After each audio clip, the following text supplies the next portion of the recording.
Okay, we get ready. तो हमने last class में पढ़ा था कि तीन तरह के सेक्टर होते हैं, primary sector, secondary sector, tertiary sector.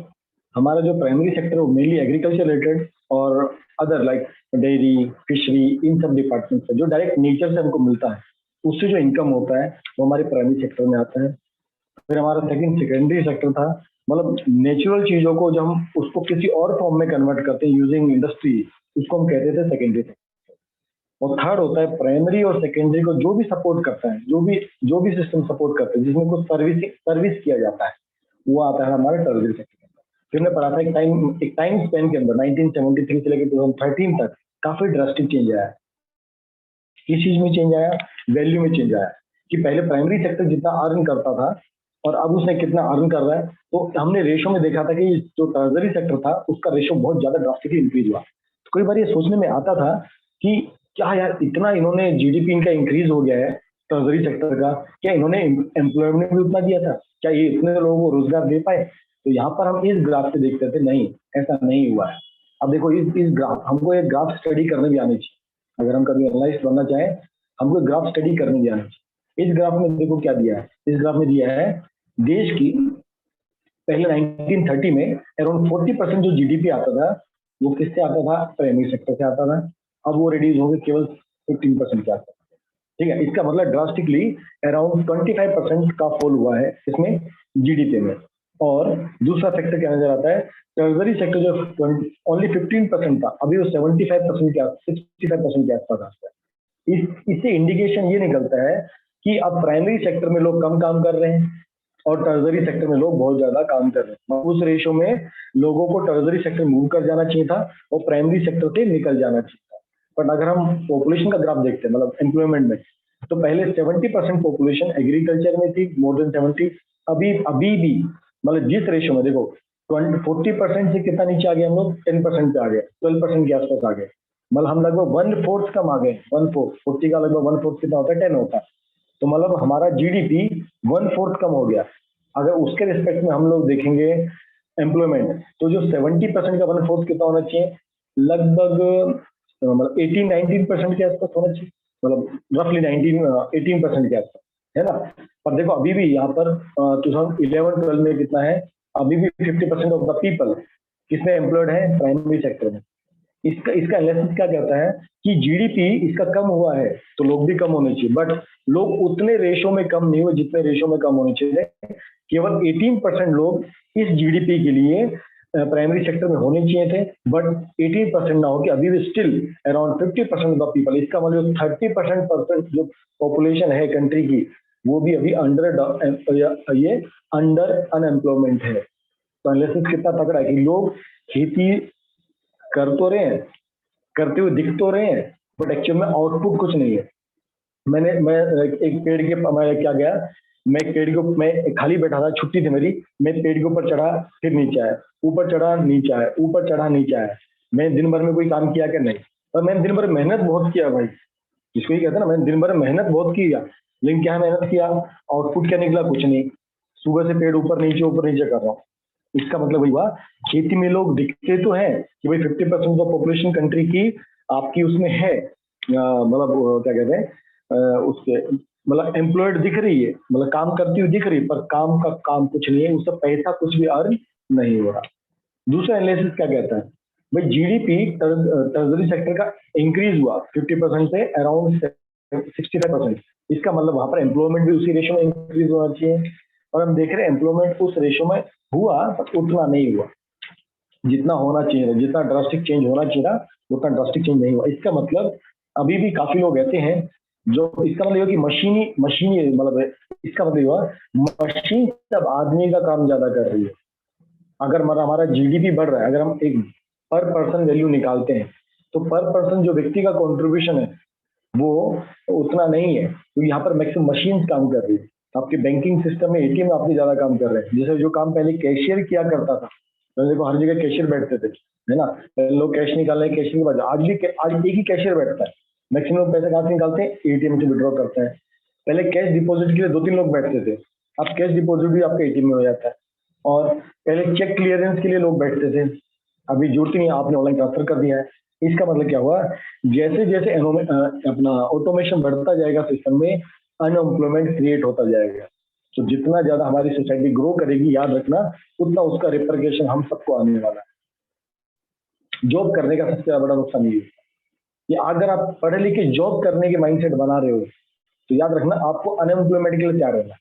अभी देखो साइंटिस्ट लोग लगे और रोबोट्स बनाने, और ऑलरेडी बना भी रहे।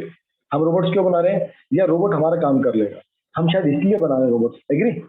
अब देखो इसका नुकसान क्या होगा, अगर रोबोट काम करेगा तो घर का काम वाला हम क्या करेंगे? हम खाली बैठ ही नहीं सकते। कहते हैं, खाली दिमाग किसका होता है? शैतान का होता है। और शैतान आपस में लड़ाई करता है, वही होगा बाद में, लड़ाई बैठ के झगड़ा करें। अभी आप देखो जब कोविड हुआ, तो जब से लोगों ने घर बैठ के काम करना स्टार्ट किया, लोगों में झगड़े ज्यादा स्टार्ट हुए। वाइफ क्या एक्सपेक्ट करती है हस्बैंड से कि भैया घर पे है तो कुछ घर के भी काम करेगा, और वो तो कहता भाई मैं तो ऑफिस का काम कर रहा हूँ, मैं घर पे हूँ बट मैं ऑफिस का काम कर रहा हूँ। नहीं, उसका एक्सपेक्टेशन अलग है। तो ये कब हो रही कंडीशन? जब लोग आपको खाली बैठे दिखाए।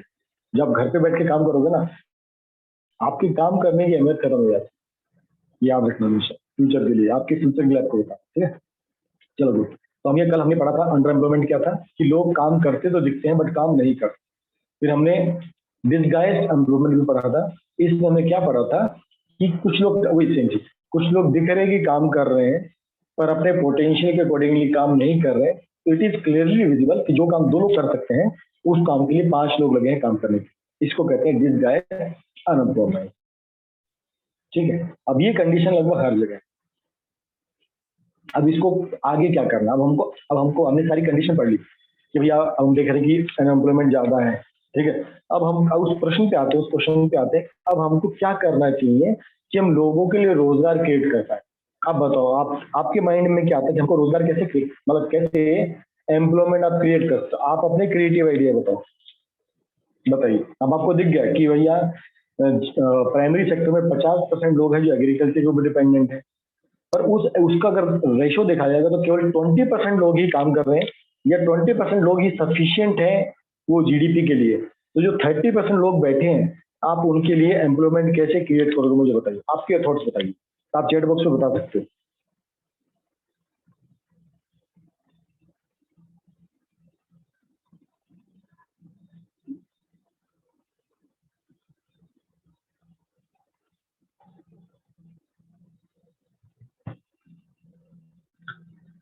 बताइए बताइए। Stop making more robots and giving more work to the people. Okay. More industries. Okay. By opening resorts. Okay. सोचो ये लोग कहाँ बैठे हैं? ये लोग बेरोजगार लोग कहाँ हैं? वो गांव में बैठे हैं। आपको रोजगार गांव में क्रिएट करना है। देखो टर्जरी सेक्टर में जॉब मिल रहा है और सेकेंडरी सेक्टर में रोजगार मिल रहा है। अगर अब आपको एम्प्लॉयमेंट क्रिएट करना है रूरल एरियाज में, गांव में, क्योंकि हमारी इंडिया की मैक्सिमम पॉपुलेशन गांव में निवास करती है। अगर आप मैक्सिमम एरिया देखोगे जोग्राफिकली भी, वो गांव में निवास करता है, in villages. Giving more land under cultivation. अगर आप मोर लैंड को अंडर कल्टीवेशन दोगे, उसको नुकसान का होगा, आपको फॉरेस्ट काटना पड़ेगा। आप फॉरेस्ट काटोगे, आपको उसका रिवर्स इफेक्ट आएगा ही आएगा, याद रखना। प्रमोशन ऑफ लोकल इंडस्ट्रीज, हाँ, that can be done. Promotion of local industry, छोटी छोटी स्मॉल स्केल इंडस्ट्रीज आपको गांव में भी क्रिएट करनी पड़ेंगी। Making all people job, making all people जोड। व्हाट इज दिस जोड, Kalpesh? By giving small household business ideas to. Yes, एकदम सही बात Anushka. Policies for agriculture, very good. ऐसे आपकी देखो, आप लोग भी फ्यूचर में कुछ करोगे ना, इससे आपकी आइडिया ले रहे हो। अब आपको मैं बोला भाई गांव के लोग बेरोजगार है, खाली बैठे हैं, आप लोग उनको कैसे रोजगार दोगे? बाय गिविंग देम लोन और money from government to them. Yes, we can give them loan, good. Improvement of education and health. Yes, तो इस चैप्टर में ये सब बताया गया है। अगर आप लोगों ने चैप्टर पढ़ा है, यहाँ पर बताया गया है। Yes, good good. आप लोगों का थिंकिंग प्रोसेस और अच्छा है, इसको और रिफाइन करने की जरूरत है। देखो अभी आपको मैंने क्या बताया कि 5 में से 2 लोग ही काम कर रहे हैं, 3 लोग काम नहीं कर रहे। अब मुझे इन 3 लोगों के लिए काम क्रिएट कर, तो गांव में क्या क्या काम क्रिएट हो सकता है? यस, आपको बता दो, जो पहले गुरुकुल एजुकेशन होता था ना, गुरुकुल एजुकेशन में क्या होता था कि वहां पर हमको हर काम सिखाया जाता। कहते भगवान कृष्ण जो है 64 कलाएं जानते हैं। 64 कला का मतलब 64 विद्याएं। ठीक है, पहले जो गांव में, पहले जो गुरुकुल में पढ़ाई होती थी ना, ये बच्चे सब सीखते थे। आप जो आप मैथ, साइंस, हिस्ट्री ये सब पढ़ते थे। आप तो केवल 5 सब्जेक्ट पूरे 10 साल पढ़ते हो ना। देखो आप बचपन से इंग्लिश पढ़ते आ रहे हो, आप हिंदी पढ़ते आ रहे हो, आप मैथ पढ़ते आ रहे हो, आप साइंस पढ़ते आ रहे हो, 10th तक देखो आपने सब चीज पढ़ी है। और जब गुरुकुल में पढ़ाई होती थी तो क्या होता था, वो जब आपकी एज 10th क्लास तक आते थे, वो तब तक 18 सब्जेक्ट पढ़ चुके होते थे। और 18 के बाद उनका मास्टर चालू हो जाता है। उन उसके बाद उसमें मास्टर कौन करेगा वो होता था। उनको लगभग हर चीज सिखाई जाती थी। हर चीज सिखाने का मतलब था, आज जिस काम के लिए बड़ी बड़ी इंडस्ट्रीज खुल गई है ना, आप देखो छोटी इंडस्ट्रीज उनके ऊपर बहुत ज्यादा डिपेंड हो गई। और जब हम छोटी इंडस्ट्री के ऊपर इतना ज्यादा डिपेंड करते हैं, तो लोकल जो गांव का व्यक्ति है वो शहर जाके नौकरी करता है। अगर समझो मैं गांव में हूँ और मेरे को गांव में रोजगार, मैं कहाँ जाऊंगा, मैं शहर जाऊंगा। अगर मैं शहर में जाऊंगा तो मुझे, अगर मैं समझो क्वालिफाइड नहीं हूँ, मान लो मेरे घर का गांव का एजुकेशन हुआ है, नॉर्मल स्कूल में मैंने पढ़ाई की है, तो मेरा हो सकता है एजुकेशन लेवल का ना हो, मान लो, मैं वो कंडीशन मान कर, जो मैक्सिमम लोगों के साथ है। अब क्या होता है, जब ये व्यक्ति शहर जाएगा, इसको सैलरी मिलेगी 10,000 महीने की। अब वो शहर में रहेगा तो भाड़ा भी देगा, ये 2,000 3,000 तो भाड़ा आराम से। आज की डेट में तो वन जो छोटा सा रूम किचन भी है, वो भी तब भी 3,000 तो भाड़ा देना पड़ता है, ठीक है। अब वो दूध लेगा, खाने पीने का खर्चा भी करेगा, कुछ 3-4 हजार तो आराम से खाएगा पिएगा, अगर अकेला है तो। और सब खर्चे मिला के वो 8,000 खर्च कर डालता है, उसको केवल 2,000 बचता है, साल का 24,000 बचता है। ये कब, जब सिंगल आदमी जॉब करता है तो, शहर में जाके। अगर इसके साथ इसकी फैमिली भी हो तो उसके पास कुछ नहीं बचेगा। अब इमरजेंसी कुछ आ गया, बीमारी आ गई, कुछ आ गया, वो कुछ नहीं कर सकता। अपने बच्चों को स्कूल पढ़ाएगा, मुश्किल होता है। कोई मेडिकल दिक्कत आ गया, मुश्किल होता है। इसका मतलब जब भी शहर का व्यक्ति गांव में आके जॉब ढूंढेगा, क्योंकि आप देखो ये जो 30% अनएम्प्लॉयमेंट है, ये उनके पास है जिनका एजुकेशन कम है, जिनका स्किल्ड कम है, ये उनके पास ही समस्या है। तो हमें उन लोगों के लिए सोचना है। हाँ, एक काम बहुत होता है, ये लोग छोटा काम, मतलब जो इंडस्ट्री जो बड़ा बड़ा काम करती है, ये उस काम को छोटे स्केल बहुत अच्छा करते हैं। पहले हर गांव में कारपेंटर, स्मिथ, मैथ, ये सब जितने होते थे, छोटे छोटे सब होते थे। और ये सारे काम के लिए लोगों को शहर नहीं जाना पड़ता। आज आपको मैं रियलिटी बताता हूँ। मैंने एक बंदे से बात किया है पुणे में, प्लम्बर से, जैसे मेरे को कई बार होता है प्लम्बर का काम होता है। मैंने उससे पूछा, मैं देखो प्लम्बर बहुत छोटा काम होता है, देखा मतलब काम छोटा नहीं होता, काम बहुत बड़ा होता है, ठीक है। अब उसकी पढ़ाई में पूछू तो पढ़ाई कुछ नहीं है, मान लीजिए उसने कुछ पढ़ाई नहीं की, उसने 2 महीने किसी एक अच्छे प्लम्बर के नीचे काम सीखा। अब उसको प्लम्बिंग का सारा काम आता है। मैंने उससे पूछा तू कितना अर्न करता है, वो कहता सर मैं पूरे महीने में अगर सब खर्चे निकाल दूंगा 50,000 कमाता हूँ पर मंथ। अब सोचो आज का एजुकेटेड आदमी BSc, MSc, BEd, BEd, engineering करके भी महीने का 30,000 कमाता है, और उसके बाद 40,000 कमाता, बोलो 50,000 कमाता है। उसके बाद उसके ऊपर क्या होता है, तलवार लटके तुमको कभी भी जॉब से निकाला जा सकता है। पर इस बंदे को कोई टेंशन नहीं, उसको 50 की जगह 40 मिला, उसको कोई दिक्कत नहीं। 50 की जगह 30 भी मिलेगा, कोई दिक्कत नहीं। 50 के 20 मिला, वो तब भी सर्वाइव कर सकता है, बट वो भूखा नहीं मरेगा। इसका मतलब जिसको एक्स्ट्रा नॉलेज होती है, एक्स्ट्रा काम आता है, उसको कभी दिक्कत नहीं आती। तो देखो जो गांव का व्यक्ति है ना, अभी फ्री है, ये खाली बैठा है, इसके लिए हमको रोजगार क्रिएट करने की जरूरत है। रोजगार मतलब कुछ ऐसा काम दिया जाए, काम कर सकते, ठीक है। अब गवर्नमेंट ऐसी कई सारी स्कीम्स, अब हम उसको पढ़ेंगे। अंडरस्टूड ये बात? चलो, तो यहाँ पर एक लक्ष्मी का केस है। लक्ष्मी आपने शायद आपके पिछले साल भी करेक्टर थी। लक्ष्मी के पास 2 हेक्टेयर का जमीन है जिसके ऊपर खेती करती है। अब तक क्या था, ये लोन लेती थी, लोन लेके अपना काम चलाती थी, और लोन चुकाते चुकाते इसका पूरा फैमिली उससे तरस गया। अब हम दूसरी लक्ष्मी की बात करते हैं। अब गवर्नमेंट देखो क्या क्या कर सकती है। अब देखो गवर्नमेंट क्या क्या कर सकती है, अभी सोचो। Government can spend some money from bank to provide a loan, ठीक है। उसको लोन दे सकती है कम पैसे पे, जिसका रेट ऑफ इंटरेस्ट कम हो। उसके घर पे एक कुआं खुदवा दो, ठीक है। अगर कुआं खुदवा दिए तो क्या होगा, वो हम एक इंस्टेंट बात करें, इंस्टेंट, या हम नहर खुदवाएंगे तो बात क्या बात है। हमको क्या करना है, एक वेल उसके पास खुदवा देना है। आप लोगों को हिंदी मेरी सबको समझ में आती है ना?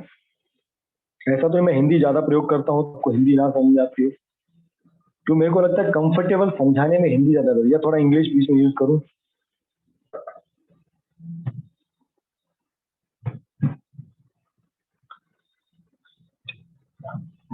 ठीक है, आई थिंक सबको मतलब समझ में आता है, गुड।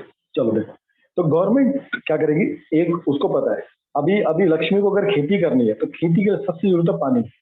अगर उसको पानी मिलेगा वो खेती कर सकता है। ठीक है, बाद में फर्टिलाइजर तो बात की बात है, पहले उसके खेती में उसको पानी चाहिए। तो उसने क्या किया, लक्ष्मी और लक्ष्मी जैसे कई किसानों के घर पे इमरजेंसी में, मतलब जब तक नहर को खोदने में, नहर को ड्रॉ करने में, कंस्ट्रक्ट करने में समय मिल जाता है, काफी समय लग जाता है, कई साल निकल जाते हैं तब तक नहीं होता। पर कुएं में क्या होता है, अगर आदमी चाहे तो 10 दिन के अंदर कुआं खोद सकता है।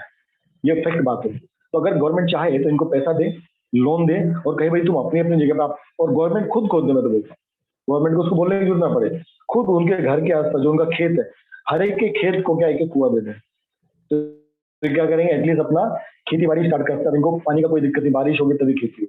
ठीक है। दूसरा क्या कर सकती है, अब जब पानी मिलेगा तो जो पहले साल में बारिश पे एक फसल लेती थी, अब लक्ष्मी साल में 2 या 3 फसल भी ले सकती है, क्योंकि उसको पानी मिल गया है। पानी का सबसे बड़ा बेनिफिट ये है कि कुछ फसल ऐसी होती है यहाँ पर फर्टिलाइजर की जरूरत नहीं पड़ती है। आप सब्जी लगा दो, है ना, सब्जी लगा दो, ज्यादा फर्टिलाइजर की जरूरत नहीं पड़ती है। तो आपने उसको एक वेल खोद के दे दिया, तब क्या हुआ, आराम से वो खेती करेगी, एक की जगह दो, दो की जगह 3 फसल भी ले सकती है। जब ज्यादा फसल लेगी तो लक्ष्मी और उसके साथ में एक व्यक्ति पूरे साल भर काम कर सकते हैं। तो 2 लोग फुली एंगेज हो गए अगर खेती करेंगे तो। ठीक है। तो देखो यहाँ लिखा है 1 hectare of wheat can provide employment of 2 people for 50 days। इसमें सब आ गया, सोविंग करना, वाटरिंग करना, फर्टिलाइजर करना, जितने भी एक्टिविटीज होती है खेती की, क्योंकि आपको खेती पे ही ज्यादा काम करने की जरूरत है। अगर हमको अगर देश की इकोनॉमी को आगे लेके जाना है, रियलिटी बताता हूँ, 50% ऑफ पॉपुलेशन आज भी हमारी खेती के ऊपर डिपेंडेंट है। तो अगर हमको देश को ग्रो करना है तो हमको, इसलिए मोदी जी ये कृषि कानून लाए, और अभी तक चेंज क्यों नहीं कर रहे, इसलिए अड़े हुए हैं क्योंकि जानते इसमें फायदा है।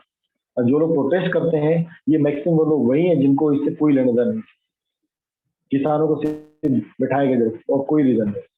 तो कहीं ना कहीं हमको कृषि सुधार जब तक नहीं होगा तब तक हमारे देश में प्रोग्रेस हो नहीं सकता है। अगर मैक्सिमम लोग शहर आते गए तो शहर ओवर बर्डन हो जाएंगे, शहरों में पानी का कमी होगा, शहरों में इलेक्ट्रिसिटी का कमी होगा, डेफिनेटली हो जाएगा, ओवर क्राउडेड हो जाएगी। तो इसलिए हमको गांव में ही रोजगार क्रिएट करने को। तो यहाँ पर हमने क्या किया, एक वेल खुदाया, उसके बाद एटलीस्ट उसके फैमिली के 2 मेंबर्स को जॉब मिल गया, वो पूरे साल भर बिजी होंगे। अब जो बचे 3 मेंबर हैं, तो 3 मेंबर के लिए क्या करो, हम एक डैम को बनवा सकते हैं, हम कैनल बनवा सकते हैं। ठीक है, ताकि फ्यूचर में केवल वेल वाटर, क्योंकि ग्राउंड वाटर है, समय के साथ डिप्लीट होता जाएगा, नीचे नीचे नीचे जाता रहेगा। अगर सब गांव के हर किसान ग्राउंड वेल यूज करेगा तो जो वाटर टेबल है वो नीचे जाएगा। इसलिए वहां पर एक कैनल खोदनी बहुत जरूरी है। अब एक कैनल को बनने में कई समय लग जाता है, 1-2 साल लग जाता है, 2 साल पकड़ के चलिए, 2 साल आप पकड़ के चलिए। तो उस कैनल को खोदने में 1 साल लगा लिए, उसके बाकी फैमिली का एक मेंबर इसमें जुड़ गया जो कैनल डग में। तो वही हमको शहर के, हमको गांव के सभी आदमी को रोजगार देना, तो हर फैमिली से एक एक आदमी लगा, हमने उसको जॉब दे दिया। और कैनल की उस गांव में, जो कैनल उस गांव से होकर आगे गांव तक जाएगी, तो केवल उस गांव की कैनल प्रिपरेशन करने में आधा साल से 1 साल निकल जाता है। तो उनको रोजगार मिल गया, पहली बात। तो इससे क्या होगा, एम्प्लॉयमेंट जनरेशन होगा। ये तो एक आदमी और जॉब पे आ गया। ठीक है, उसके बाद आगे क्या क्या करना है, ये लक्ष्मी जब ज्यादा प्रोडक्शन करेगी उसके खेतों से, क्योंकि पहले एक फसल लेती थी, अभी लक्ष्मी 3 फसल लेती है, 2 फसल लेती है, ऐसे गांव का हर किसान डबल फसल लेगा।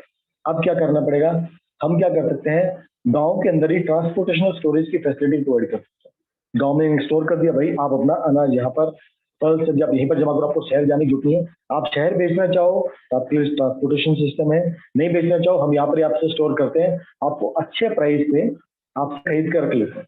तो गवर्नमेंट यही करती है, पोटैटो जो चीजें खराब नहीं होती जल्दी। ठीक है, ट्रांसपोर्टेशन किसको कर रहा है, जो चीजें खराब हो सकती है। जैसे मैंने सब्जी लगा दिया, तो सब्जी जो 4 दिन चलती है अपने कंजप्शन रख दी, बाकी मैंने गांव के शहर में जाके बेच दी, कुछ गांव में बेच दी, कुछ शहर में बेच दी। उसके ट्रांसपोर्टेशन सिस्टम से, जब ट्रांसपोर्टेशन सिस्टम क्रिएट करेंगे, मतलब आपको रोड बनाना पड़ेगा, तो एक आदमी को आपने इसके फैमिली के ट्रांसपोर्टेशन जो रोड बनने वाली आपने उसके काम में लगा दी, तो उसके चौथे मेंबर को भी इसको जॉब मिल गया, ट्रांसपोर्टेशन का काम मिला। अब आपने स्टोरेज में अपना चीज बेच दिया, आपको एक्स्ट्रा पैसा मिला। अब एक्स्ट्रा पैसे क्या करो, आप अपना लोन चुकाओ। पहले लोन चुकाना बहुत जरूरी होता है, आपने लोन चुका दिया, आपका फिर भी पैसा बच गया, आप क्या करो, अपना खुद का ट्रांसपोर्टेशन सिस्टम खरीद सकते हैं, खुद का। ठीक है, और आप अपना खुद का कुछ ना कुछ आप एक्टिविटी स्टार्ट करो। अब और एक्टिविटी क्या स्टार्ट हो सकती है, देखो जैसे ये आदमी क्या कर रहा है, गुड़ बना रहा है, तो ऐसे गांव में छोटी छोटी कई सारी चीजें हो सकती है, ठीक है। To cultivate land, she also needs seed, fertiliser, agriculture equipment and pump set to draw water, ठीक है। तो ये गरीब है, अब स्टार्टिंग में जब गरीब थी तो सब कुछ अफोर्ड नहीं कर सकती थी, पैसा लिया कहाँ से, बैंक से, तो बैंक ने इसको सस्ते लोन दे दिया। तो अगर एक लोकल बैंक हर गांव में भी बन जाए तो एक तो लोन सस्ता मिलेगा, ऊपर से 10 लोगों को वहां पर नौकरी मिलेगी बैंक में काम करने की, तभी रोजगार क्रिएट होता है। देखो और क्या क्या चाहिए वहां पर, एक हेल्थ फैसिलिटी क्रिएट, अभी तुम सिर्फ एग्रीकल्चर की बात करते, ठीक है, सिर्फ एग्रीकल्चर, तो हमने इसको क्या है, एक बैंक भी उसको प्रोवाइड करके दे दिया, बैंक उसको सस्ते दर पे लोन देगा, ठीक है, उसकी जमीन नहीं छीनी जाएगी, क्योंकि वो उसका जो रेट ऑफ इंटरेस्ट होगा इतना कम होगा, वो आराम से अपना रीपे कर सकता है। आज जो देश का किसान है वो लोन इसलिए रीपे नहीं कर पाता क्योंकि मैक्सिमम लोन उसने उससे लिया होता है साहूकार से, उसका वो इंटरेस्ट नहीं दे पाता। तो अगर बैंक सरकार की नीयत ठीक हो और बैंकिंग सिस्टम दुरुस्त हो तो किसान को दिक्कत नहीं आए। अभी चीजें बदल रही है, मैं आपको थोड़ा पीछे का पिक्चर दिखा रहा हूँ, अभी चीजें सही है, बदल रही है, ठीक है। ओके, नेक्स्ट, अभी देखो, अब वो जो पहले से वीट लेता था, अब वीट के साथ साथ में अरहर उगा सकता है, पल्सेस उगा सकता है, और एक छोटा सा अगर दाल मिल उसने सेट कर लिया, और मेरे पास अगर ज्यादा पैसा है, मैंने अपने घर में एक आटा चक्की बना ली, आटा चक्की लगा सकता हूँ, बिल्कुल लगा सकता हूँ। तो मेरे पास जो एक्स्ट्रा, मैं अब केवल वीट को प्रोडक्शन करके वीट में मार्केट में नहीं दे के आऊँ, मैं क्या करूँ, अपने घर पे एक आटा चक्की लगा लूँ। मैं अपने घर में नहीं लगा सकता, हम 10 लोग मिलकर एक आटा चक्की लगा लें, और हमारा एक्स्ट्रा जो अनाज था, दाल थे, पल्सेस थे, हम उसको वहीं पर पीसें, पैकिंग करें। पैकिंग करेंगे तो क्या चाहिए, पैकेजिंग इंडस्ट्री से एक तो छोटी सी पैकेजिंग इंडस्ट्री भी लगा दी जाए। तो गांव के अगर लोग मिलकर अगर इस तरह सोचेंगे ना, एक छोटी छोटी चीज कि भाई हर काम के लिए हमको शहर जाने की जरूरत क्या है, हमने एक छोटा सा अपना पैकेजिंग इंडस्ट्री लगा दिया, क्यों, क्योंकि भाई हम अपना जो वीट उगाएंगे, पल्सेस उगाएंगे, हम उसको वहीं पर पीसेंगे, वहीं पर पैक करेंगे, अपना ब्रांडिंग करेंगे, शहर में डायरेक्ट हम पहुंचाएंगे। आज जो बड़ी बड़ी इंडस्ट्री खुली है, इनका काम भी वही है। अब आपका जो आशीर्वाद आटा आता है, सम्राट का आटा आता है, कैसे आता है, वो खुद थोड़ी फसल उगाते हैं, वो क्या करते हैं, या तो पूरी फसल की फसल खरीद लेते हैं, भाई पूरी फसल हमारी, हमें पूरा तुम पीस के देंगे। अब वो उस आटे को पीसने के लिए, आटे को पीसने के लिए क्या चाहिए, चक्की तो चाहिए ना, उस चक्की को मेंटेन करने के लिए कितनी बड़ी फैक्ट्री लग जाती है। तो सोचो वहां पर उतने लोग काम नहीं करते हैं, कि जितनी बड़ी मशीन होगी, जितनी बड़ी मशीन होगी उतने कम लोगों को रोजगार मिलेगा। तो अगर हर घर पे या हर गांव में 10 मशीनें, 50 मशीनें छोटी छोटी लगेंगी, आप देखो, आप अगर आप आज जहां भी रहते हो, आप खासकर डिग्गी में रहते हो, डिग्गी में कितनी सारी आटा चक्की की दुकानें हैं, लॉजिकली सोचो, बहुत सारी है। मैं खुद जहाँ जाता हूँ, वो लेता है 6 रुपए केजी पर, 1 केजी पे 6 रुपए चार्ज करता है किसानी, ठीक है। अभी देखो उसके पास अगर दिन में कम से कम 100 केजी तो आराम से आएगा, आराम से 100 केजी आराम से, 100 into 6, 600 आराम से, इंटू 30 करो, 18 से 20,000 वो आराम से अर्न कर सकता है। तो ये कब, जब उसने एक छोटा सा मशीन बनाया। तो ऐसे आप हर चीज को, आर्यन भाई किसका नंबर है, 98745631, आर्यन रफल, क्या गड़बड़ करो बीच बीच में, ठीक है। तो आप ये भी कर सकते हैं। दूसरा, आपके पास पोटेटो है, पोटेटो चिप्स बनाइए, आप बना सकते हो आराम से। तो ऐसी जो छोटी छोटी चीजें होती हैं, आप हर गांव में अगर आप क्रिएट कर दोगे तो बड़ी फैक्ट्री की जरूरत नहीं पड़ेगी। अगर बड़ी फैक्ट्री की जरूरत नहीं, तो आपको लिटरली बताता हूँ, जो बड़ी बड़ी इंडस्ट्रीज होती है ना, उनका प्रॉफिट मार्जिन बहुत बड़ा होता है, बहुत बड़ा होता है। हम कहते हैं इंडस्ट्रीज लगा दो, इंडस्ट्रीज लगाने से कभी भी रोजगार क्रिएट नहीं होता, उससे रोजगारी, बेरोजगारी बढ़ती है। अगर आप छोटी छोटी हर गांव में इंडस्ट्री लगाओगे तो लोगों को शहर जाने की नीड ही नहीं पड़ेगी। आप देखो गांव का आदमी का नीड कम होता है, एक शहर का आदमी का नीड बहुत ज्यादा होता है। तो इसलिए हमको समझने की बहुत ज्यादा जरूरत है। हमको गांव में अगर हम चेंजेस लाएंगे तो हम बहुत कुछ चेंज लगा सकते हैं। चिप्स जैसी चीज, आप देखो, आप जो ये बुरानी ब्रदर्स का रेफर्स करते हैं, बड़ी चीजें बनाना, चिप्स, पोटेटो चिप्स को बहुत बड़ी चीज नहीं है, आप खुद अपने गांव में बना सकते हैं। आलू आपका, मशीन आपकी, पैकेजिंग आपकी, आपको सिर्फ मार्केटिंग करनी। तो ऐसे करके हम आजकल कई जगह, कई किसान आजकल लाखों करोड़ों भी अर्न कर रहे हैं, केवल इन जो समझ गया खेती को। एक्चुअली में सबसे अगर पैसा आप अर्न कर सकते हो, आप एग्रीकल्चर में अर्न कर सकते हो, ये रियलिटी है। बट देश का किसान वो एग्रीकल्चर जानते हैं, क्यों, उसको सपोर्ट सिस्टम नहीं, उसको नॉलेज नहीं, वो केवल खेती करना जानता है, बट उसको मार्केटिंग करना नहीं जानता, उसको प्रोसेसिंग करना कोई नहीं जानता। और आज कई IIT आए अपना अच्छा खासा जॉब छोड़ के गांव में जा रहे हैं, सेट हो रहे हैं और अपने ये बिजनेस ला रहे हैं।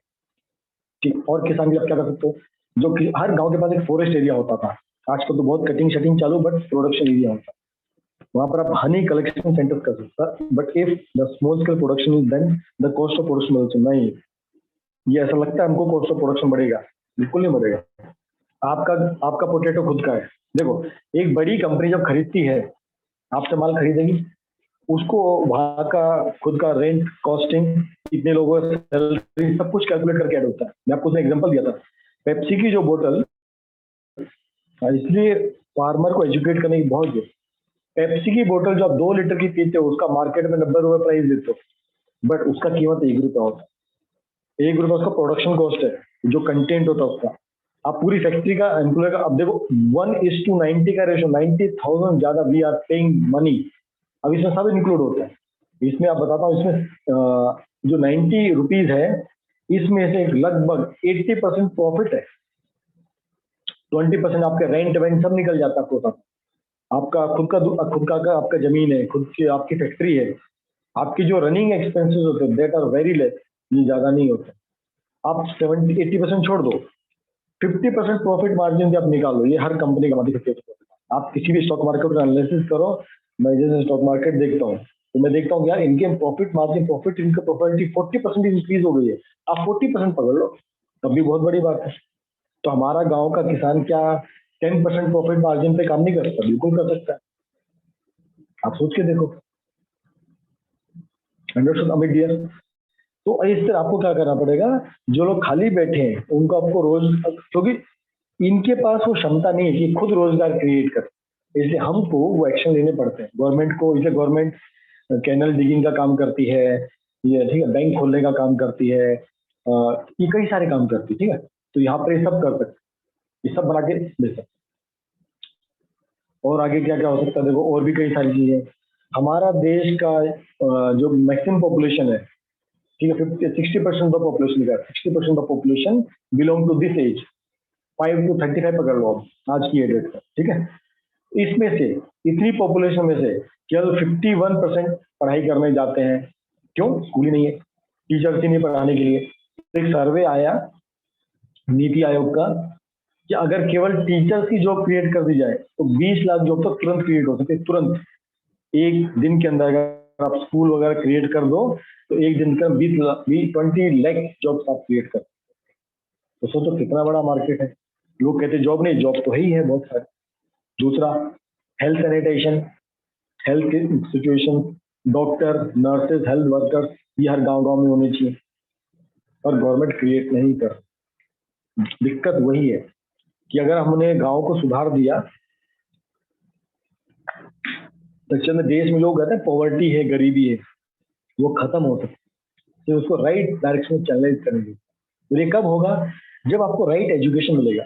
आप खुद सोचो, इतने साल से आप पढ़ रहे हो 9-10 क्लास से, आपने कभी इतने डीप में सोचा कि यह सामने वाला व्यक्ति गरीब क्यों है, गांव का किसान क्यों सुसाइड करता है? कभी आपने सोचा होगा? कभी आप सोचते भी नहीं होगे, तो हमको नीड ही लगता कि हम उतने प्रोटेक्टेड एनवायरमेंट में रहते हैं, हम कभी समझ ही नहीं पाते एक्चुअल में।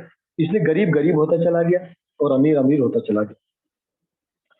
Y we are not doing, इसका सुमानी एक ही क्लियर रीजन है बेटा, जिन लीडर्स को हम चुन के भेजते थे या भेजे गए थे और जिनको भेजा जा रहा है, वो अपना ज्यादा सोचते, जनता का नहीं। ये तो अगर मैं देख रहा हूँ, जैसे मैं जितना सुनता हूँ कि पढ़े लिखे लोग जब तक राजनीति में नहीं आएंगे ना, तब तक देश का उद्धार नहीं हो सकता। एक राजनीति में आना बहुत जरूरी है, और इन जो सिस्टम है उसमें आना बहुत जरूरी है। आज भी लोग सरकारी जॉब को एकदम सेफ सेफ मानते हैं, सरकारी जॉब लग जाएगी कोई टेंशन नहीं है, बैठ के अपना गवर्नमेंट पैसा देते रहिए, काम करने की जरूरत है। ये बड़ा बेकार था, पर अब चीजें बदल रही है। तो देखो, जब आप लोग एजुकेटेड होंगे कि हम कितना भी कोशिश करते जाए कि हम शहरों को सुधार देंगे, आप शहरों के पास में कितना आप एक्स्ट्रा फैसिलिटी क्रिएट कर दो, शहर एकदम ओवर बर्डन हो ही जाएंगे, आज नहीं तो कल। आप बॉम्बे देखो कितना क्राउडेड है, दिल्ली देखो कितना क्राउडेड है, और समय के साथ पुणे कितना क्राउडेड हो रहा है। डिगी जैसे जगह पे जहाँ पर मैं अभी पिछले 20 साल से रहता हूँ, लोग पहले वहां पर आने से डरते थे रात को 6 बजे के बाद। लोग बोल रहे यहाँ जमीन खरीद लो, लोग खरीदते नहीं थे, डर लगता था यहाँ कौन आएगा। आज वहां पर जमीन का rate 1000 square feet is equal to 30 lakh. जो जमीन 5,000 रुपए में कोई देता था, 20 साल पहले कितना रेट था? 5,000 उस जमीन का रेट होता था, 1,000 स्क्वायर फीट का।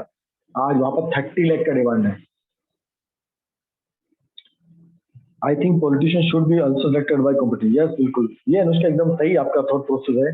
पर वही बात है ना कि ये सिस्टम ऐसा बना दिया गया ना, इसमें अनपढ़ आदमी भी या जिसको कोई पढ़ाई लिखाई नहीं, देश का चीफ मिनिस्टर बन, वो देश का राष्ट्रपति बन। एक आईएएस आईपीएस बनने के लिए आपको कॉम्पिटिटिव एग्जाम क्रिएट करने पड़ते हैं, लेकिन देश को सुधारने के लिए आपको पढ़ाई करने की जरूरत है।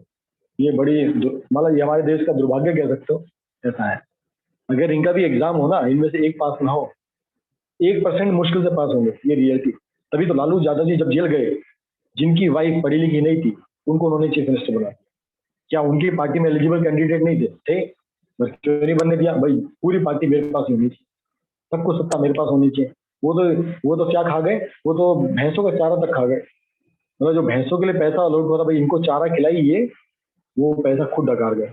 और बोलते यार, बता क्या बोलते, भैंस पैसा थोड़ी खाती है, पैसा तो हमने खाया है, क्या समझता है बताओ। तो लोगों की सोच मानसिकता बड़ी है, इसलिए। लेकिन चेंज कहाँ से होगा? बोलता चेंज तभी होगा जब हमारा यूथ समझेगा, हमारे स्टूडेंट समझेंगे कि हमें क्या।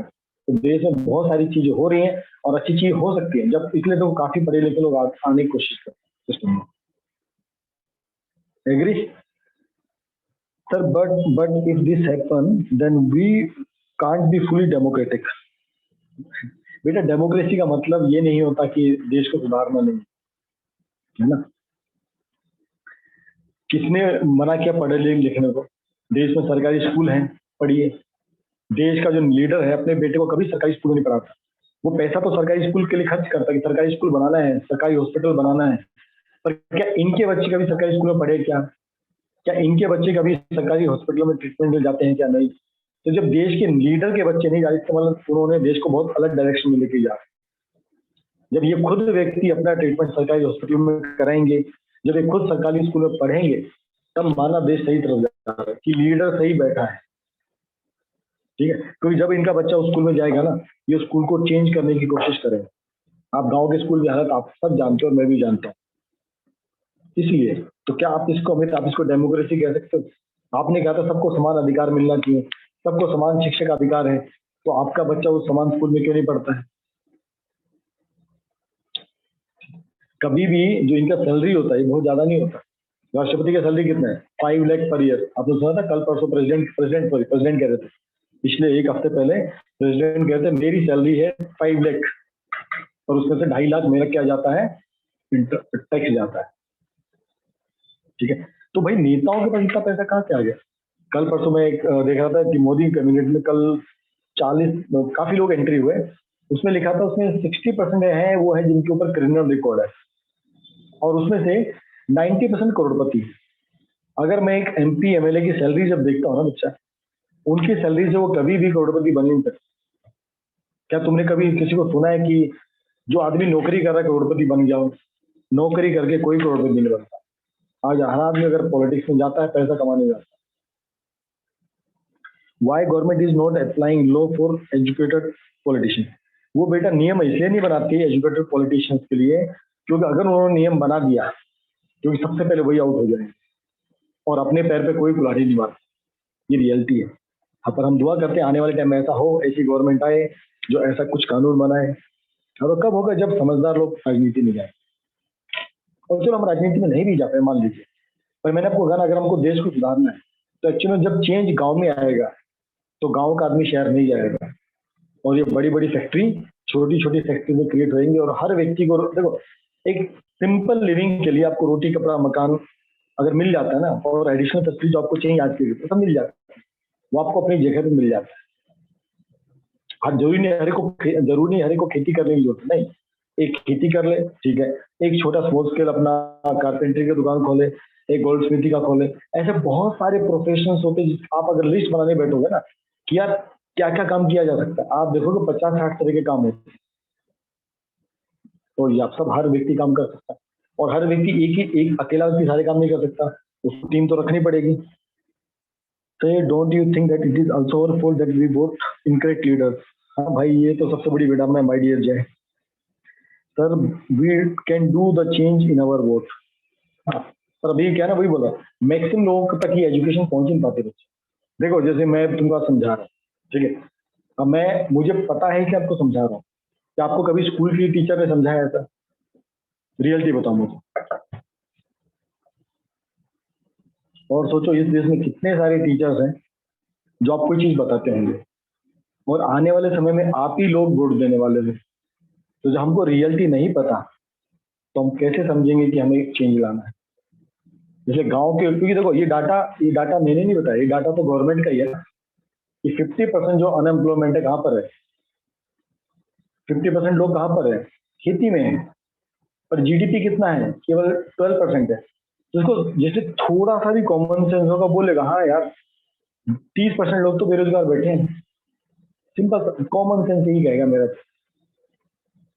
इसलिए इसलिए कॉमन सेंस हर कोई यूज नहीं करता है। चलो हम टॉपिक में आगे बढ़ते हैं, क्योंकि ऐसे ही हम बातें करते हैं तो टॉपिक बहुत पीछे छूट जाएगा। तो हम आगे चल रहे थे कि हम कैसे देश की हालत सुधार सकते हैं, जो टॉपिक वैसे ही था, इसलिए हमको वैसी चर्चा करने की बहुत जरूरी है। तो ठीक है, उसके बाद हमको क्या करना है? हर जगह, देखो हर जगह आपको और क्या, और गांव में आप क्या कर सकते हैं, कहाँ तक पहुंचे? नीति आयोग, एजुकेशन का हमने बात कर लिया था।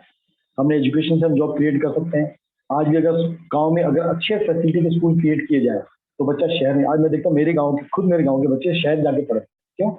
उस गांव का कंडीशन वैसा है ही नहीं जहाँ पर बच्चे बैठ के पढ़ सके। बेंचेस में नीचे बच्चे बैठ के बच्चे पढ़ते, क्यों नहीं बेंचेस क्रिएट कर सकते? अगर समझो अगर बेंचेस का ऑर्डर मिल गया, तो क्या गांव के लोग बेंचेस नहीं बना सकते? एक कारपेंटर काम मिलेगा, एक फैब्रिकेशन वालों को काम मिलेगा, ठीक है।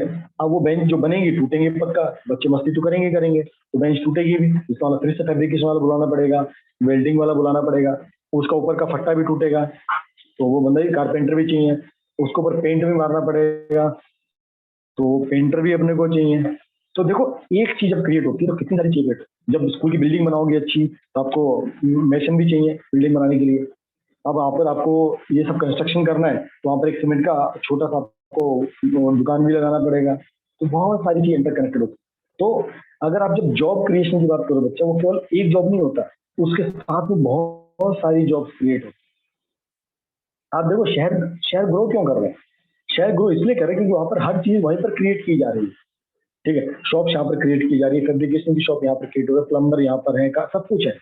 गांव में आपको कम दिखते हैं, क्यों कम दिखते हैं? क्योंकि वहां पर काम ही नहीं है। कि वहां पर लोग नहीं रहेंगे तो अगर लोग ही नहीं होंगे तो काम किसके लिए करेंगे? लोग फिर खाली बैठते टाइम पास कर, और फिर कहते हैं देश में गरीबी बहुत है। गरीबी तो है और रहेगी ऐसा जब तक चीजें बदलेंगी नहीं, ठीक है। फिर आपको हेल्थ कंडीशन इंप्रूव करने की जरूरत है। अगर आप गांव की हेल्थ कंडीशन देखो, गांव के लोगों को शहर क्यों आना पड़ता है इलाज के लिए? क्योंकि अच्छे डॉक्टर्स नहीं है, अच्छी कंडीशन नहीं है। ये हमने सब कोविड में देखा था कि कैसे कैसे लोग, एम्बुलेंस इतनी फैसिलिटी नहीं है। तो ये नहीं है, तभी तो समझते हैं। आज भी मैं कल परसों की न्यूज देखा, तो क्या ना, मैं न्यूज थोड़ा देखता हूँ इसलिए मैं थोड़ा समझ पाता हूँ। 4-5 दिन की न्यूज है कि एक गांव में एक लेडी प्रेग्नेंट थी। एमपी की बात है, मध्य प्रदेश की बात है। लेडी प्रेग्नेंट थी, वो उसका हस्बैंड, उसका कोई नेबर था, उसको लेके वो रस्सी के ऊपर टांग उसको लेके जा रहे थे, क्योंकि उस गांव में सड़क नहीं है। तो उसको लेके गए, उसका बच्चा डेड पैदा हुआ। अब बताओ इसमें गलती किसकी? क्या क्या इतने सालों में भी हम एक गांव तक सड़क नहीं पहुंचा पाए? इसका मतलब कहीं ना कहीं गड़बड़ है। हम कहीं वो रियल मुद्दों पे काम नहीं कर रहे। Only making a school can create many employment. Then why don't they do this? Because they don't want to spend money. Because they don't feel that this is need. उनको नीड महसूस नहीं होता। जब एजुकेटेड व्यक्ति कोई पढ़ेगा ना बच्चा, और जो उसको सही पढ़ाने वाला, अभी जिसको कोई, एक तो अच्छा टीचर मिलना बहुत जरूरी होता पढ़ाने के लिए, कि अगर अच्छा टीचर होगा तो हर बच्चे को पढ़ा सकता है। और हर बच्चे को उसने सही एजुकेशन दिया कि आप केवल शहर मत भागिए, हम आप यहाँ पर ही सब कुछ क्रिएट कर सकते हो, तो गांव का बच्चा शहर नहीं आया, वहीं बैठ के ही पढ़ेगा। आज हमारे पेरेंट्स हमें, जैसे मैं, आप, हम सब आर्मी बैकग्राउंड से, मैक्सिमम हम आर्मी बैकग्राउंड से, ठीक है।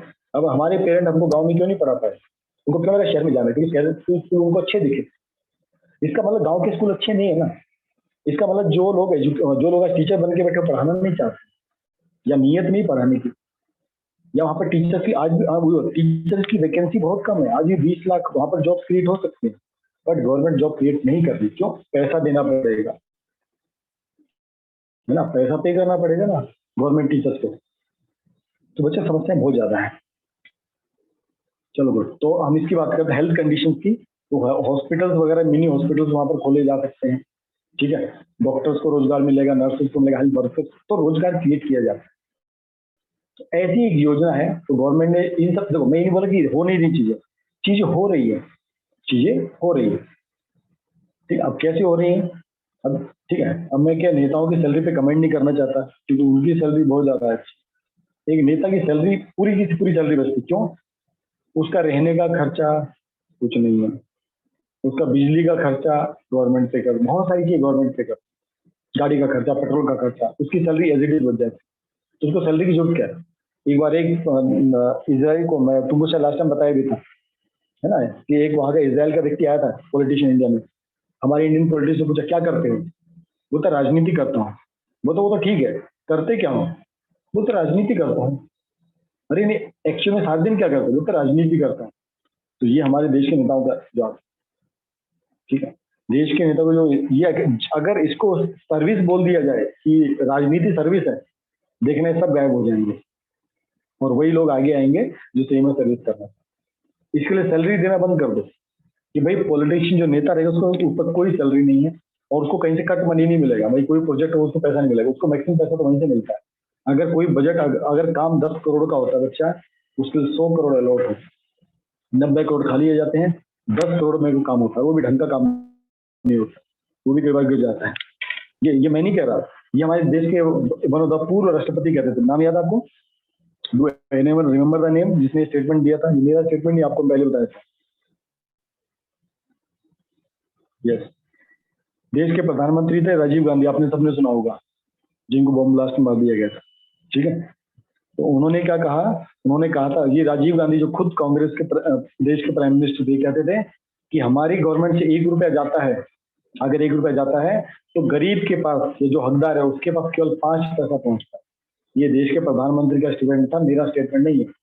तो सोचो करप्शन कितना भयंकर है। 1 रुपया मतलब उसको 5% मिलता है, इसका 95% बीच में गायब हो जाता है। अभी तो चलो चीजें कैसी हो रही हैं, अब डायरेक्ट व्यक्ति के अकाउंट में ट्रांसफर होता है, जैसे जन धन योजना आई है, इससे हर व्यक्ति का अकाउंट खुला। पहले तो लोग अकाउंट ही नहीं खोलते थे, पहले अकाउंट खोले गए, फिर डायरेक्ट सब्सिडी उनके अकाउंट में आती। ये रियल की अब चीजें बदल रही है, अब चीजें बदल रही है, ठीक है। तो एक ऐसी पॉलिसी बनाई गई जिसको कहते हैं राइट टू वर्क। तो गवर्नमेंट ऑफ इंडिया ने स्टार्ट किया, एक लॉ बनाया है कि हर व्यक्ति, ये 62 डिस्ट्रिक्ट इंडिया, मतलब तो ये डिस्ट्रिक्ट बढ़ते जा रहे हैं, ये 2005 में बनाया गया था, मनरेगा इसको बोलते हैं, Mahatma Gandhi national rural employment scheme. इसके अंदर क्या है, जो आदमी एबल है, मतलब काम कर सकता है, और जिसको काम की जरूरत है, मतलब काम, एक तो विकलांग नहीं होना चाहिए, मतलब काम बिल्कुल ना कर सके, मतलब जो काम कर सके और जो काम करना चाहता है उसको गारंटेड जॉब मिलेगा 100 डेज। और अगर गवर्नमेंट वो जॉब उसको नहीं दे पाई तो उसको पैसा देना पड़ेगा। तो जो आपकी सड़क, रोड बनता है, ठीक है, आपकी जो नहर खुदती है, एक्चुअल में ये सब इस स्कीम के अंदर आता है। लोगों को काम मिलता है और इनको एटलीस्ट 100 डेज का वेज तो पूरा होता है। अब इसमें भी कितना घोटाला है, गवर्नमेंट बोलती इतना रेट मिलेगा, ये आज से 10 साल पहले की बात होता है, अभी की बात नहीं था, 10-15 साल पहले। उस मजदूर को मिलना चाहिए था 200 रुपये पर डे, 200 रुपये, उसने एक दिन का काम किया, 200 रुपये पर डे मिला, और उसको एक्चुअल मिलता था 100 रुपये। 10 रुपये बीच में कॉन्ट्रैक्टर खा जाता था, क्यों? अकाउंट था नहीं।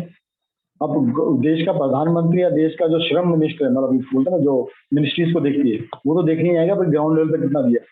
वो ठेकेदार क्या बोलता था, तुमको 100 रुपये चाहिए तो काम करो, नहीं तो जाओ, तुम्हारे जैसे बहुत लोग आए काम कर। तो ऐसा होता था। पर अभी क्या हो रहा है, अभी पैसा डायरेक्ट उस व्यक्ति के अकाउंट में जा रहा है। तो अब राइट मनी राइट जगह पहुंचे, तो चीजें बदल रही है, ठीक है। तो ऐसी बहुत सारी चीजें अगर गवर्नमेंट चाहे, कोशिश कर रही है गवर्नमेंट, पर ट्राई, पर प्रोसेस थोड़ा स्लो। चलो ठीक है, तो यहाँ तक हमारा खत्म होता है प्राइमरी सेक्टर, टर्जरी सेक्टर और सेकेंडरी सेक्टर। क्या यहाँ तक किसी को डाउट है? फिर हम चैप्टर के अगले पार्ट पे चलते हैं। Is it clear to everybody? किसी को कोई डाउट है, कोई शक है तो आप पूछ सकते हो।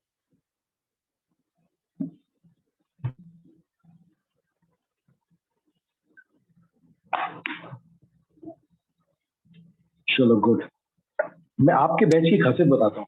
आपका जो बैच है ना, जिसमें मैंने टेंथ मैंने पिछले साल ही पढ़ाया, अराउंड 110 स्टूडेंट्स होते थे, ठीक है। तो एक बैच में 50-60 स्टूडेंट होते हैं कोई रफली। तो मैंने उनकी खासियत देखी थी, जब क्लास होती थी ना, तो शुरू ज्वाइन करते थे 50, और जैसे ही 1 घंटा होता था, 40, 35, 30 और क्लास खत्म होता वो 50% हो जाते थे। पर आप लोगों की खासियत क्या है, आप लास्ट तक मैक्सिमम अगर 57 58 लोग ज्वाइन करते, लास्ट का आप 53 54 रहते, तो आप लोग बहुत अच्छा, बहुत इंटेलिजेंट, ये आप लोग खासियत है, तो आपके लिए क्या। चलो अब आगे चलते हैं, division of sector, organise sector and unorganise sector. ठीक, अब हम थोड़ा फास्ट लेके चलेंगे ताकि आप लोगों को इजी हो जाए समझने के लिए। ठीक है, तो यहाँ पर दो आपको फोटो में दिख रहे हैं, कांता जी दिख रही है, दूसरी आपको कमल जी दिख रहे हैं। तो कांता जी कैसी हैं, ऑफिस जाती हैं, 9:30 से 5 बजे तक काम करती हैं, डेली डेली जाती हैं। अब उनके पास क्या है, कई सारी एडिशनल फैसिलिटी, देखो दोनों काम कर रहे हैं। ये जो व्यक्ति कमल है जो उसने हाथ में कुछ कपड़े उठा रखे हैं, दिस वन, ये भी काम कर रहा है, वो भी काम दोनों कर रहे हैं। बट कांता को सैलरी मिलता है, यस, उसको अदर अलाउंस मिलते हैं, यस, डीए मिलता है, यस, डेली अलाउंस मिलता है, यस, ट्रेवलिंग अलाउंस मिलता है, यस, छुट्टी का बेनिफिट मिलता है, यस। ठीक है, वो कहीं घूमने जाएगी उसको उसका टिकट का कुछ रिफंड मिलता है, यस। वो जब बुढ़ी हो जाएगी, जॉब छोड़ देगी, पेंशन मिलेगी, यस। तो देखो काम भी वो भी 8 घंटे कर रही है। अब कमल जी एक छोटी दुकान पे काम करते हैं, एक तरह डेली वेजर हैं। ठीक है, उनको रोज काम करेंगे, रोज पैसा मिलेगा। अगले दिन आज बीमार पड़ गए, दुकान पे नहीं आए, पैसा नहीं मिलेगा, कोई पेंशन मिलेगी नहीं, कोई अदर अलाउंस मिलेगा नहीं। ठीक है, तो कांता जिस सेक्टर में काम करते हैं उसको कहते हैं ऑर्गेनाइज सेक्टर। ऑर्गेनाइज सेक्टर वो होता है जो गवर्नमेंट के अंडर गाइडेंस में उनके नियम कानून मान के काम करता है। पर देश में ये सेक्टर बहुत छोटा है कि आप हर काम को आप ऐसे ऑर्गेनाइज नहीं कर सकते हो।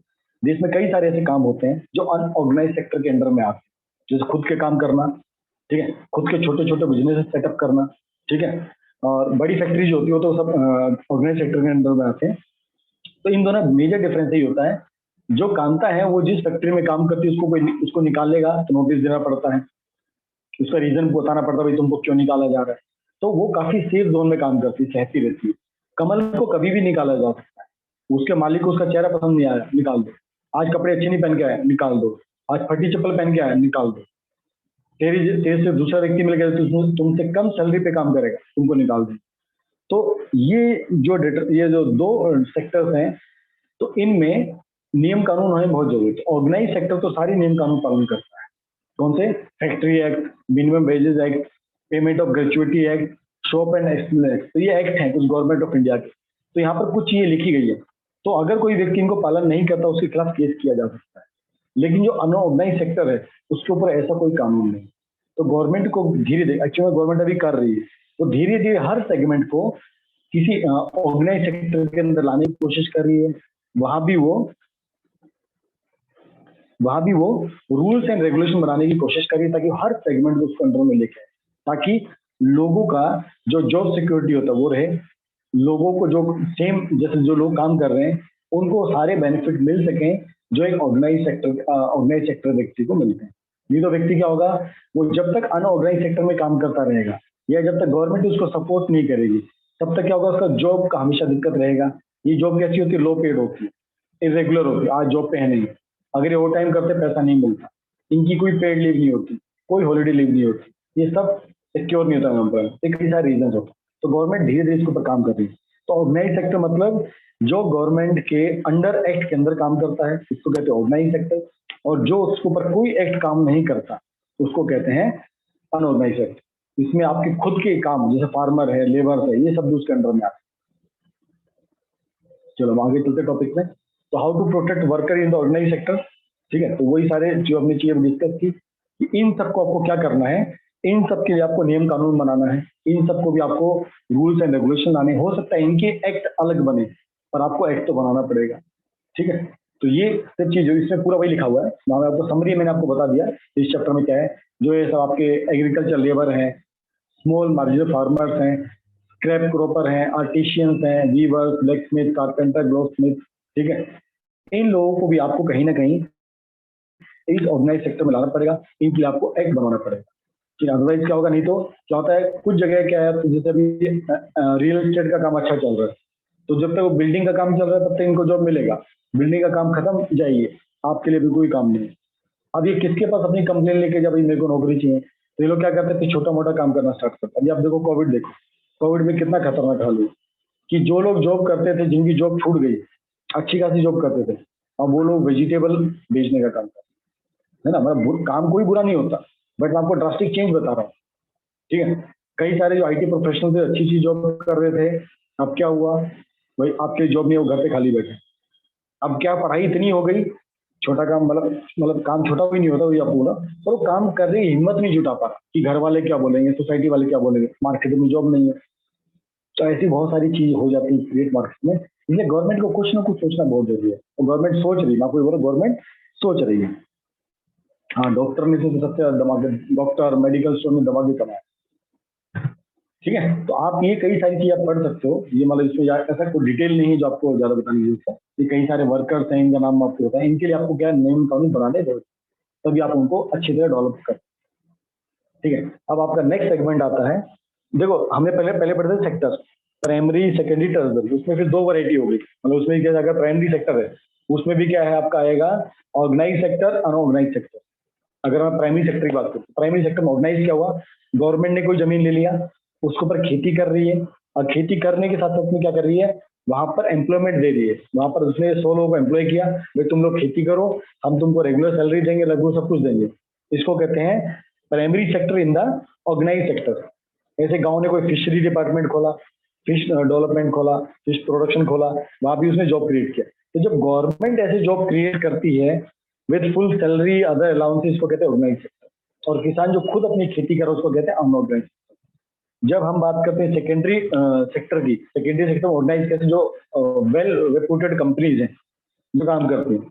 अनऑर्गेनाइज सेक्टर मतलब कारपेंटरी की दुकान, प्लम्बिंग की दुकान, ये सब जो छोटी मोटी स्मॉल शॉप्स होती हैं जो खुद प्रोडक्शन करती, छोटा मोटा, ये सब अनऑर्गेनाइज सेक्टर के अंदर में आता है। टर्जरी सेक्टर में भी सेम। ठीक है, टर्जरी सेक्टर में जैसे पोस्ट ऑफिस है, ये गवर्नमेंट के अंडर में है, गवर्नमेंट जॉब है। मिलिट्री गवर्नमेंट जॉब है, पुलिस गवर्नमेंट जॉब है।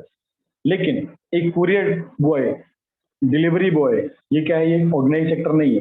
जैसे जोमेटो है, या आजकल जो उबर ओला चली, ये सब क्या है, गवर्नमेंट ऑर्गेनाइज, अभी ये जैसे ऑर्गेनाइज सेक्टर के अंदर में आ रहे हैं। ठीक है, तो ऐसे आप हर हर सेक्टर में आप कैटेगरी कर सकते हो कि हर सेक्टर में आपके ऑर्गेनाइज सेक्टर भी है और अनऑर्गेनाइज सेक्टर भी है। तो गवर्नमेंट अभी धीरे धीरे क्या कर रही है, जितने भी अनऑर्गेनाइज सेक्टर उनके लिए एक्ट वगैरह लिख रही है, और ताकि हर व्यक्ति को वो सेफ महसूस करा सके, हर व्यक्ति को एटलीस्ट नौकरी पक्का मिलेगी। उसी तरह आप सेक्टर्स में भी तीन कैटेगरी कर सकते हो, public sector and private sector. जैसे आपको मैंने अभी एग्जांपल दिया कि खेती की जमीन है, उसके गवर्नमेंट ने एक बड़े से हिस्से को, बड़े से फॉरेस्ट को क्लीन कर दिया, वहां पर जो लैंड एक्वायर कर ली, क्योंकि फॉरेस्ट जो आता है गवर्नमेंट ऑफ इंडिया के अंदर में आता है। ठीक है, तो फॉरेस्ट को उसने साफ कर दिया, वहां पर जमीन है, अब उसको क्या कर रही है, खुद उसके ऊपर खेती कर रही है। ये हो गया प्राइवेट सेक्टर के अंदर में काम करना, मतलब पब्लिक सेक्टर के अंदर में काम करना। अब वही दूसरा क्या हुआ, गवर्नमेंट ने एक बड़ी सी जमीन किसी प्राइवेट सेक्टर को बेच दी, भाई तुम इसके ऊपर जो करना करो।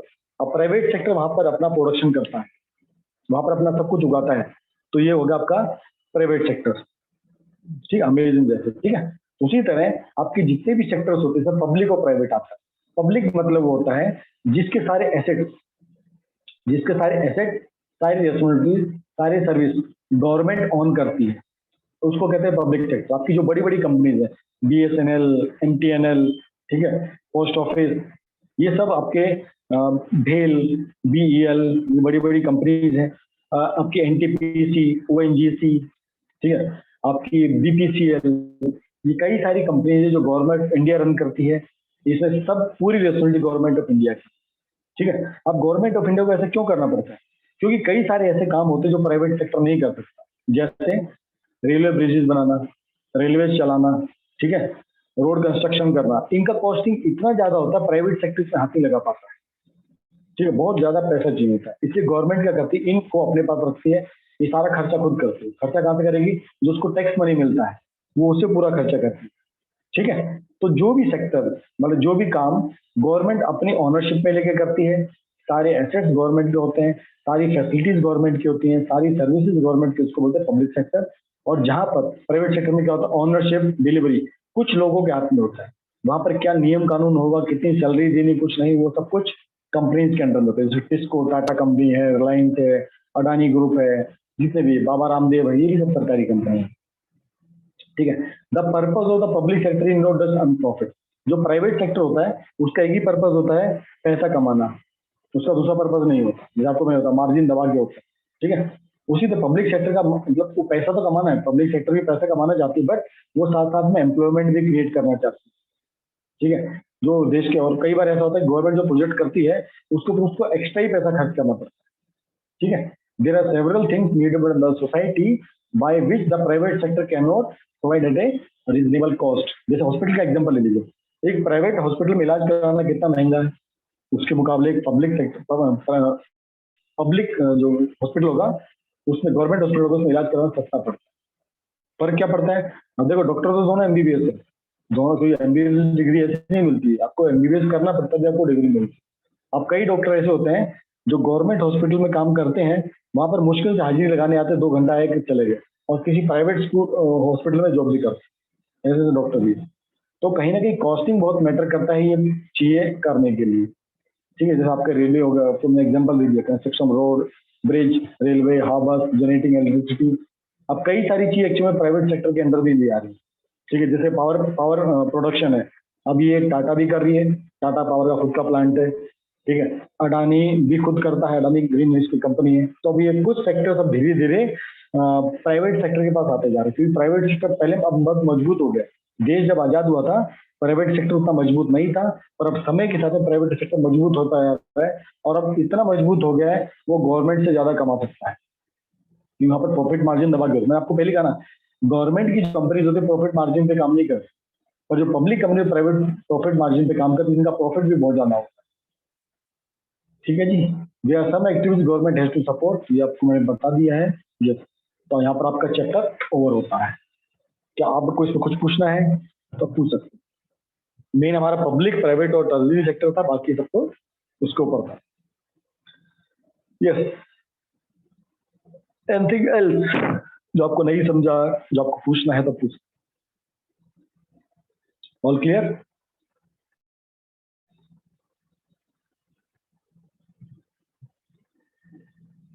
तो यहाँ पर हमारी एसएसटी की क्लास एंड होती है। अगर आप लोग चाहो तो अभी हम लोग